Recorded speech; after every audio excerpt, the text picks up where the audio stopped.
कहानी का शीर्षक है काबुली वाला। मेरी 5 वर्ष की छोटी लड़की मिन्नी से पल भर भी बात किए बिना नहीं रहा जाता। दुनिया में आने के बाद भाषा सीखने में उसने सिर्फ 1 ही वर्ष लगाया होगा।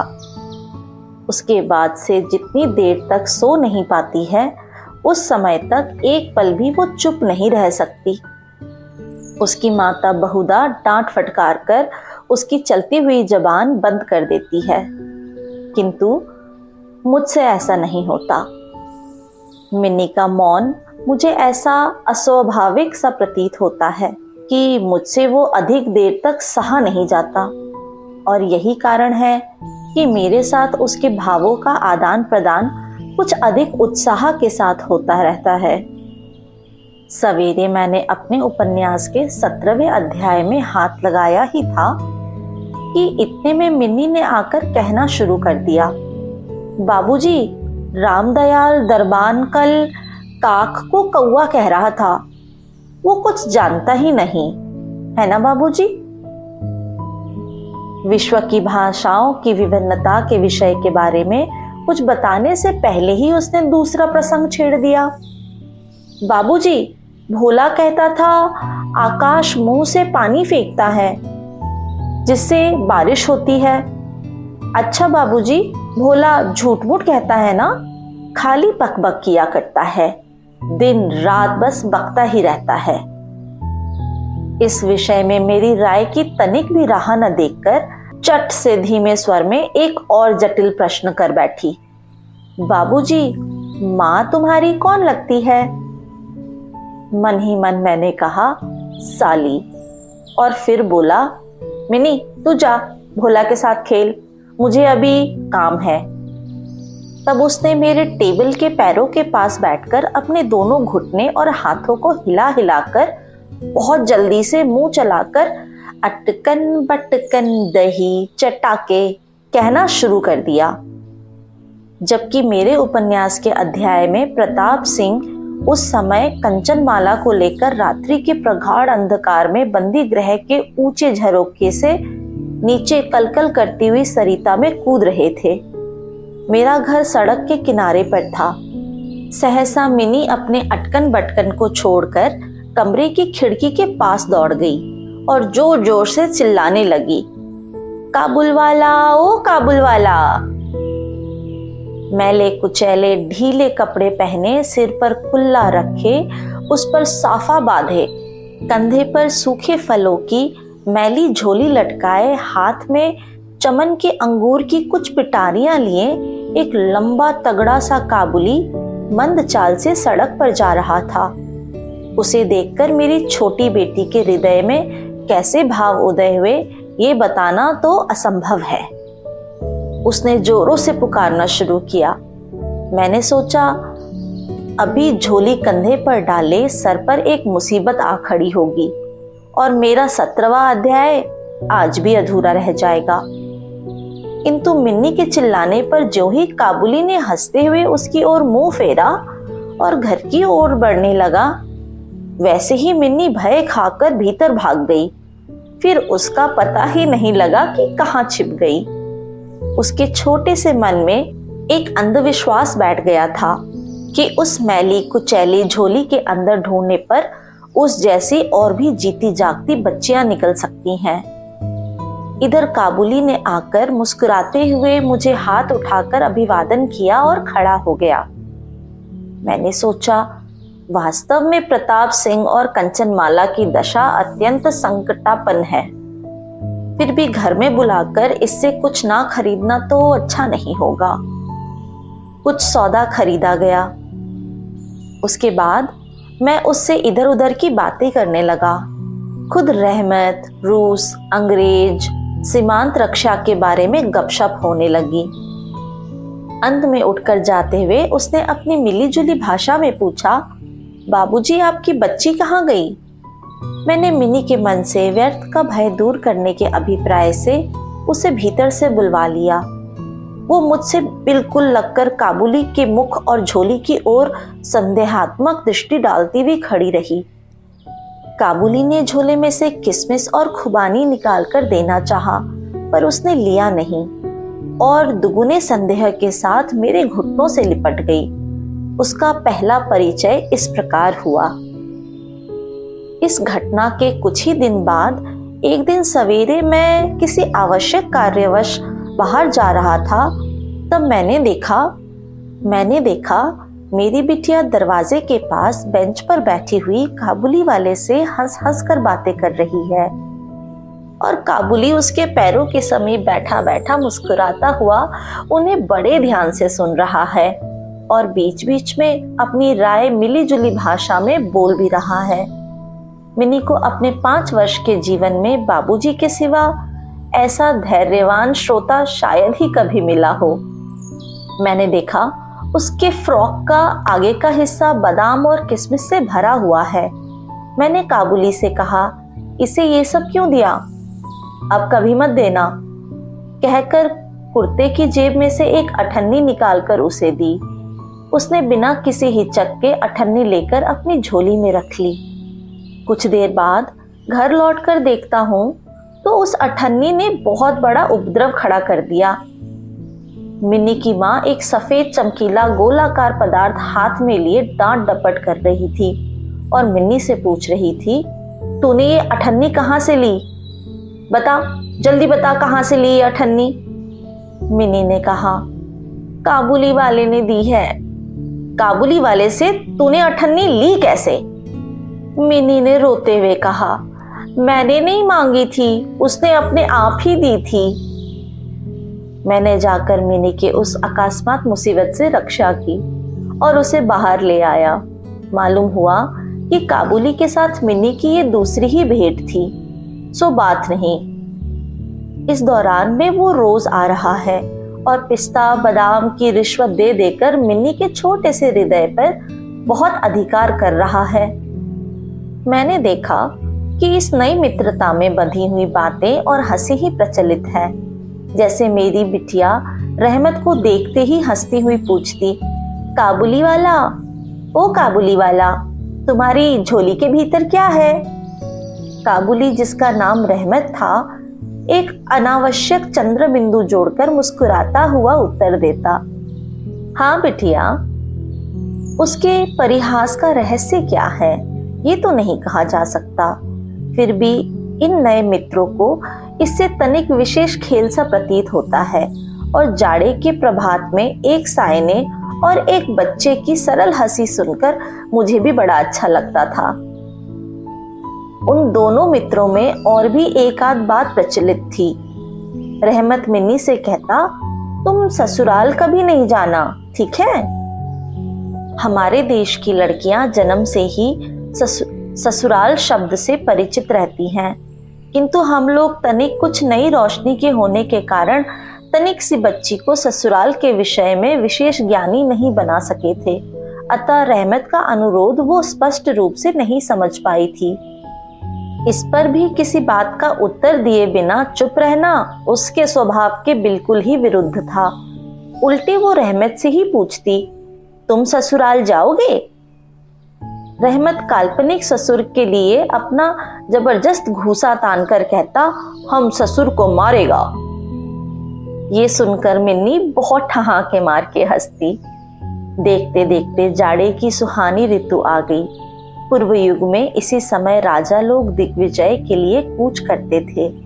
मैं कलकत्ता छोड़कर कभी कहीं नहीं गया, शायद इसीलिए मेरा मन ब्रह्मांड में घूमा करता है, यानी मैं अपने घर में ही चिर प्रवासी हूँ। बाहरी ब्रह्मांड के लिए मेरा मन सर्वदा आतुर रहता है। किसी विदेश का नाम आगे आते ही मेरा मन वहीं की उड़ान भरने लगता है। इसी प्रकार किसी विदेशी को देखते ही तत्काल मेरा मन सरिता पर्वत विहड़ वन के बीच में एक कुटीर का दृश्य देखने लगता है और एक उल्लासपूर्ण स्वतंत्र जीवन यात्रा की बात कल्पना में जाग उठती है। मैं ऐसी प्रकृति का प्राणी हूँ जिसका अपना घर छोड़कर बाहर निकलने से सिर कटता है। यही कारण है कि सवेरे के समय अपने छोटे से कमरे में मेज के सामने बैठकर उस काबुली से गपशप लड़ाकर बहुत कुछ भ्रमण का काम निकाल लिया करता हूँ। मेरे सामने काबुल का एक पूरा चित्र खिंच जाता। दोनों ओर उबड़ खाबड़ लाल लाल ऊंचे दुर्गम पर्वत हैं और रेगिस्तान का रास्ता। उन पर लदे हुए ऊंटों की कतार जा रही है। ऊंचे ऊंचे साफे बांधे हुए सौदागर और यात्री कुछ ऊंट की सवारी पर हैं तो कुछ पैदल ही जा रहे हैं। किन्हीं के हाथों में बर्छा है तो कोई बाबा आदम के जमाने की पुरानी बंदूक थामे हुए हैं। बादलों की भयानक गर्जन के स्वर में काबुली लोग अपने मिली जुली भाषा में अपने देश की बातें कर रहे हैं। मिनी की माँ बड़ी वहमी तबीयत की है। राह में किसी प्रकार का शोरगुल हुआ नहीं कि उसने समझ लिया कि संसार भर के सारे मस्त शराबी हमारे ही घर की ओर दौड़े आ रहे हैं। उसके विचार में यह दुनिया इस छोर से उस छोर तक चोर, डकैत, मस्त, शराबी, सांप, बाघ, रोग, मलेरिया, तिलचट्टे और अंग्रेजों से भरी पड़ी है। इतने दिन इस दुनिया में रहते हुए भी उसके मन का ये रोग दूर नहीं हुआ। रहमत काबुली की ओर से भी वह पूरी तरह निश्चिंत नहीं थी। उस पर विशेष नजर रखने के लिए मुझसे बार बार अनुरोध करती रहती। जब मैं उसके शक को मजाक में उड़ा लेता तो मुझसे एक साथ कई प्रश्न पूछ बैठती। क्या कभी किसी का लड़का नहीं चुराया गया है? क्या काबुल में गुलाम नहीं बिकते? क्या एक लंबे तगड़े काबुली के लिए एक छोटे बच्चे का उठा ले जाना असंभव है? इत्यादि इत्यादि। मुझे मानना पड़ता कि ये बात नितांत असंभव हो सो बात नहीं, पर भरोसे के काबिल नहीं। भरोसा करने की शक्ति सब में समान नहीं होती। इसीलिए मिनी की माँ के मन से ये भय दूर नहीं हो रहा था। लेकिन केवल इसीलिए बिना किसी दोष के रहमत को अपने घर में आने से मना कर देना, ये मुझे ठीक नहीं लगा। हर वर्ष रहमत माघ के मास में अपने देश लौट जाता। इस समय वो अपने व्यापारियों से रुपया पैसा वसूल करने में तल्लीन रहता है। उसे घर घर दुकान दुकान घूमना पड़ता है। फिर भी मिन्नी से उसकी भेंट एक बार अवश्य हो जाती है। देखने में तो ऐसा प्रतीत होता है कि दोनों के मध्य किसी षड्यंत्र का श्री गणेश हो रहा है। जिस दिन वो सवेरे नहीं आ पाता उस दिन वो शाम को हाजिर हो जाता है। अंधेरे में घर के कोने में उस ढीले ढाले जामा पजामा पहने झोली वाले लंबे तगड़े आदमी को देखकर सचमुच ही मन में अचानक एक डर सा पैदा हो जाता है। लेकिन जब देखता हूँ कि मिनी ओ काबुल वाला पुकारती हुई हंसती दौड़ती आती है और दो भिन्न भिन्न आयु के असम मित्रों में वही पुराना हंसी ठट्टा चलने लगता है, तब मेरा सारा हृदय खुशी से नाच उठता है। एक दिन सवेरे मैं अपने छोटे कमरे में बैठा हुआ अपनी नई पुस्तक के प्रूफ देख रहा था। ठंड जाने से पहले 2-3 दिन से खूब जोर से अपना प्रकोप दिखा रही है। जिधर देखो उधर बस ठंड की ही चर्चा हो रही है। ऐसे ठंड में खिड़की में से सवेरे की धूप मेज के नीचे और मेरे पैरों पर आ पड़ी। उसकी गर्मी मुझे बहुत अच्छी लगी। लगभग 8 बजे का समय होगा। सर में मफलर लपेटे उषा चरण सवेरे की सैर करके घर की ओर लौट रहे थे। ठीक इस समय राह में एक बड़े जोर का शोर सुनाई दिया। देखा तो अपने उसी रहमत को 2 सिपाही बांधकर ले जा रहे हैं। उसके पीछे बहुत से तमाशाई बच्चों का झुंड चला आ रहा है। रहमत के ढीले ढाले कुर्ते पर खून के दाग है और एक सिपाही के हाथ में खून से लथपथ छुरा। मैंने द्वार से बाहर निकलकर सिपाही को रोक लिया और पूछा, क्या बात हो गई है? कुछ सिपाही से और कुछ रहमत से सुना कि हमारे एक पड़ोसी ने रहमत से रामपुरी चादर खरीदी थी। उसके कुछ रुपए उसकी ओर बाकी थे, जिन्हें देने से उसने साफ इनकार कर दिया। बस इसी पर दोनों में बात बढ़ गई और रहमत ने छुरा निकालकर घोंप दिया। रहमत उस झूठे बेईमान आदमी के लिए भिन्न भिन्न प्रकार के अपशब्द सुना रहा था। इतने में काबुल वाला, ओ काबुल वाला, पुकारती हुई मिन्नी घर से निकल आई। रहमत का चेहरा क्षण भर में कौतुक हास्य से चमक उठा। उसके कंधे पर आज झोली नहीं थी, अतः झोली के बारे में दोनों मित्रों की अभ्यस्त आलोचना ना चल सकी। मिन्नी ने आते के साथ ही उससे पूछा, तुम ससुराल जाओगे? रहमत ने प्रफुल्लित मन से कहा, हाँ वहीं तो जा रहा हूं। रहमत ताड़ गया कि उसका यह जवान मिन्नी के चेहरे पर हंसी न ला सकेगा, और तब उसने हाथ दिखाकर कहा, ससुर को मारता पर क्या करूं, हाथ बंधे हुए हैं। छुरा चलाने के जुर्म में रहमत को कई वर्ष का कारावास मिला। रहमत का ध्यान धीरे धीरे मन से बिल्कुल उतर गया। हम लोग अब अपने घर में बैठकर सदा के अभ्यस्त होने के कारण नित्य के काम धंधों में उलझे हुए दिन बिता रहे थे। तभी एक स्वाधीन पर्वतों पर घूमने वाला इंसान कारगार की प्राचीरों के अंदर कैसे वर्ष पर वर्ष काट रहा होगा, ये बात मेरे मन में कभी उठी ही नहीं। और चंचल मिनी का आचरण तो और भी लज्जाप्रद था। ये बात उसके पिता को भी माननी पड़ेगी। उसने सहज ही अपने पुराने मित्र को भूलकर पहले तो नबी साइंस के साथ मित्रता जोड़ी, फिर क्रमशः जैसे जैसे उसकी वयोवृद्धि होने लगी वैसे वैसे सखा के बदले एक के बाद एक उसकी सखियां जुटने लगी। और तो क्या, अब तो वो अपने बाबूजी के लिखने के कमरे में भी दिखाई नहीं देती। मेरा तो एक तरह से उसके साथ नाता ही टूट गया है। कितने ही वर्ष बीत गए। वर्षों बाद आज फिर शरद ऋतु आई है। मिनी की सगाई की बात पक्की हो गई। पूजा की छुट्टियों में उसका विवाह हो जाएगा। कैलाश वासिनी के साथ साथ अब की बार हमारे घर की आनंदमयी मिनी भी माँ बाप के घर में अंधेरा करके ससुराल चली जाएगी। सवेरे दिवाकर बड़े सज धज के साथ निकले। वर्षों के बाद शरद ऋतु की ये नई धवल धूप सोने में सुहागे का काम कर रही है। कलकत्ता की संकरी गलियों में से परस्पर सटे हुए पुराने झटझर गंदे घरों के ऊपर भी इस धूप की आभा ने एक प्रकार का अनोखा सौंदर्य बिखेर दिया है। हमारे घर पर दिवाकर के आगमन से पहले ही शहनाई बज रही है। मुझे ऐसा प्रतीत हो रहा है कि जैसे ये मेरे हृदय की धड़कनों में से रो रो कर बज रही हो। उसकी करुण भैरवी रागनी मानो मेरी विच्छेद पीड़ा को जाड़े की धूप के साथ सारे ब्रह्मांड में फैला रही है। मेरी मिन्नी का आज विवाह है। सवेरे से घर बवंडर बना हुआ है। हर समय आने जाने वालों का तांता बंधा हुआ है। आंगन में बांसों का मंडप बनाया जा रहा है। हर एक कमरे और बरामदे में फूल माला लटकाए जा रहे हैं और उनकी टक टक की आवाज मेरे कमरे में आ रही है। चलो रे, जल्दी करो, इधर आओ। इन शब्दों की तो कोई गिनती ही नहीं है। मैं अपने लिखने पढ़ने के कमरे में बैठा हुआ हिसाब लिख रहा था। इतने में रहमत आया और अभिवादन करके खड़ा हो गया। पहले तो मैं उसे पहचान न सका।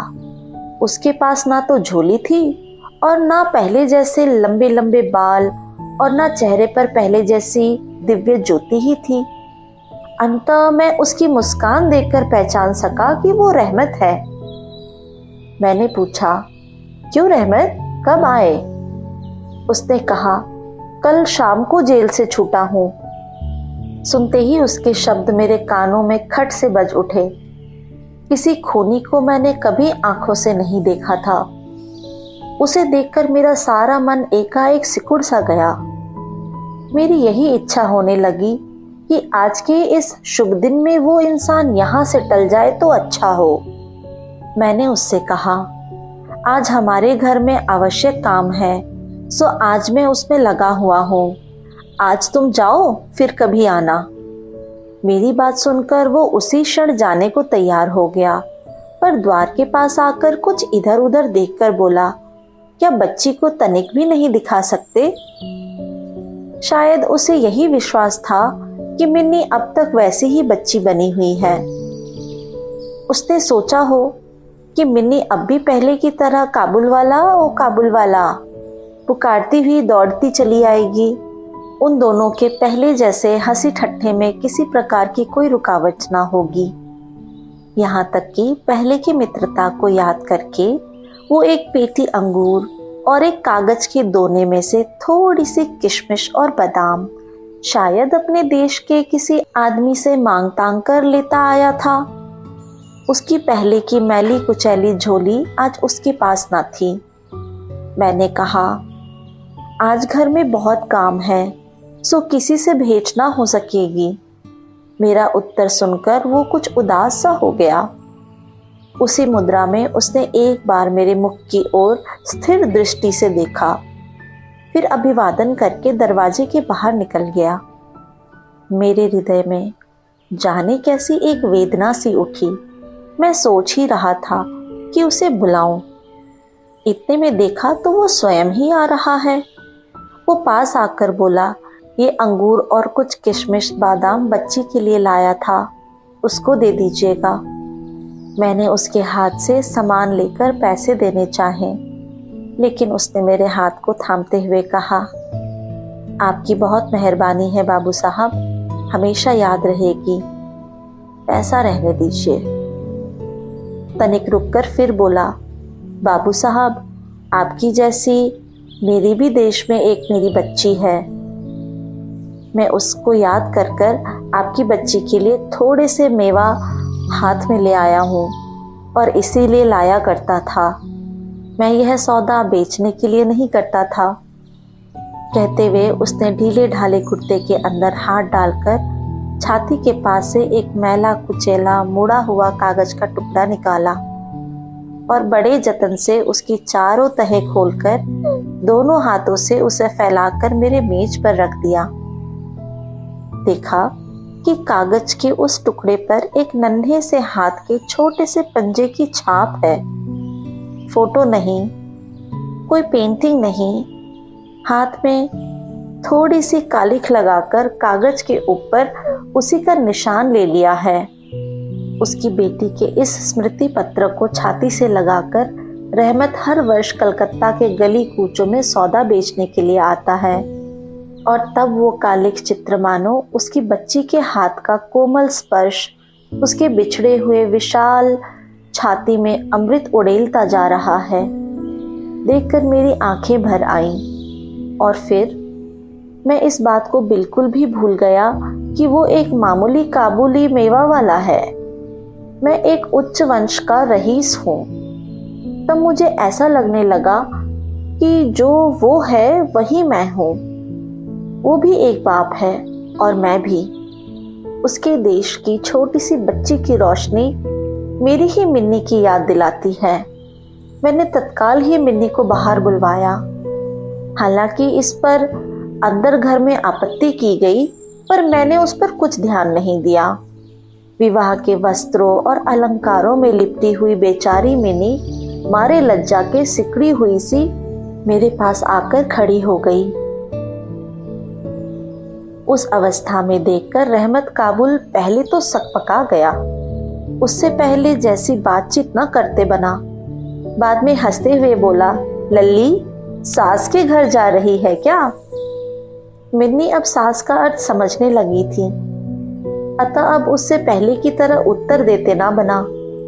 रहमत की बात सुनकर मारे लज्जा के उसका चेहरा लाल हो गया। उसने मुख को फेर लिया। मुझे उस दिन की याद आई जब रहमत के साथ मिन्नी का प्रथम परिचय हुआ था। मन में एक पीड़ा की लहर दौड़ गई। मिन्नी के चले जाने के बाद एक गहरी सांस लेकर रहमत फर्श पर बैठ गया। शायद उसकी समझ में यह बात एकाएक साफ हो गई थी कि उसकी बेटी भी इतने दिनों में इतनी ही बड़ी हो गई होगी और उसके साथ भी उसे अब फिर से नई जान पहचान करनी पड़ेगी। संभवतः वो उसे पहले जैसा नहीं पाएगा। इन 8 वर्षों में उसका क्या हुआ होगा, कौन जाने। सवेरे के समय शरद की सूर्य किरणों में शहनाई बजने लगी और रहमत कलकत्ता की एक गली के भीतर बैठा हुआ अफगानिस्तान के मेरू पर्वत का दृश्य देखने लगा। मैंने एक नोट निकालकर उसके हाथ में दे दिया और कहा, रहमत, तुम अपने देश चले जाओ, अपनी लड़की के पास। तुम दोनों के मिलन सुख से मेरी मिनी सुख पाएगी। रहमत को रुपए देने के बाद विवाह के हिसाब में से मुझे बहुत सारे उत्सव समारोह को काटना छांटना पड़ा। जैसी मन में थी वैसी रोशनी नहीं करा सका। अंग्रेजी बाजा भी नहीं आया। घर में औरतें बड़ी बिगड़ने लगी। सब कुछ हुआ, फिर भी मेरा विचार है कि आज एक अपूर्व ज्योत्सना से हमारा शुभ समारोह उज्जवल हो उठा। उम्मीद करती हूँ कि आपको इस कहानी से कुछ न कुछ प्रेरणा अवश्य मिला होगा। आप भी किसी न किसी की मदद करके किसी के जीवन में रोशनी ला सकते हैं। कहानी सुनने के लिए धन्यवाद।